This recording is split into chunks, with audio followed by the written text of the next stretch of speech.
Hi and welcome to episode 54 in our series, season 2. And we're continuing our look at the Siu Nim Tau form. And we're approaching almost the end of the second section. There's not very much to go, so we should be able to complete this look at the second section within the next probably 2 videos, I would think. So where we're up to is at the section in the form where we play the Jat Sau and the Biu Sau action, and then follow up with Nat Sau, Dan Sau, and return the hands back to the side, ending the second section. In this segment, we'll probably take a look at the Jat and possibly the Biu Sau. We'll see how we go for time. Whatever we don't do in this one, we'll do in the next one.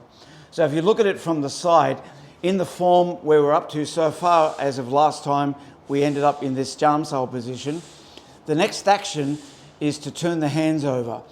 And a lot of people will think that what we're doing there is an application of Tan Sau.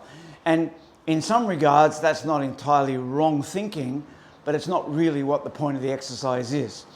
And I'll explain what I mean by that. The Jat Sau action we're about to do is a very subtle movement that only moves a tiny amount. If you look at it from the front, it's not moving very far. Now, if you try to teach a beginner, and remember, Siu Nim Tau is what we learn when we're new to the system, not something we learn when we're senior.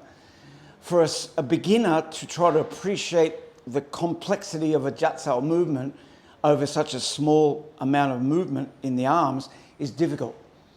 So like with the Fuk Sau, we're doing a very big, long action, and the Tan Sau, a big, long action, to appreciate the mechanics of the movement. So the idea here is we turn the hands over initially so that you then get a much bigger and more exaggerated movement for the Jat Sau. So you start to imprint in your mind and your body a little bit more easily how to generate the power. The Jat Sau action is very badly done by a lot of people because they tend to pull their hands back or press their hands down.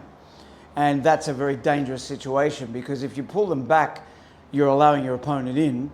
If you press down, you may miss or only half cover the situation and the attacking hand can still get in. Sigong Wong Sen Leong used to explain it this way. He would say, if you do this part of the form correctly and then just do a half pivot, if you do it correctly, you can see my hand has remained in line with the camera. So I'm actually covering the center. Whereas if you do it the way many people do, which is to pull the hands back, if I do that same half pivot, there's an obvious hole here. I haven't covered the center. If I press them down and do that half pivot, again, there's an obvious hole. So the only way I'm going to get that to work is if I pull it in. Now, if you're wondering where's the energy coming from, it's not in your hands.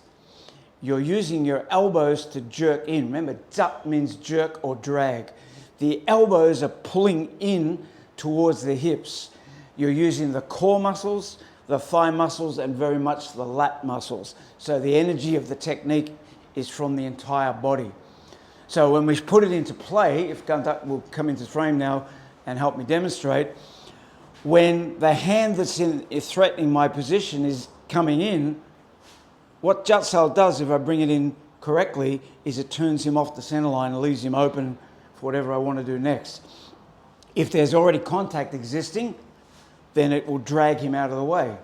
If we're out of contact and the punch comes in, it jerks him out of the way, hence the double meaning of the hands, and then the follow-up. I will stop there, and this will be our lead on to the next movement, which is kind of connected. So I will see you in the next episode.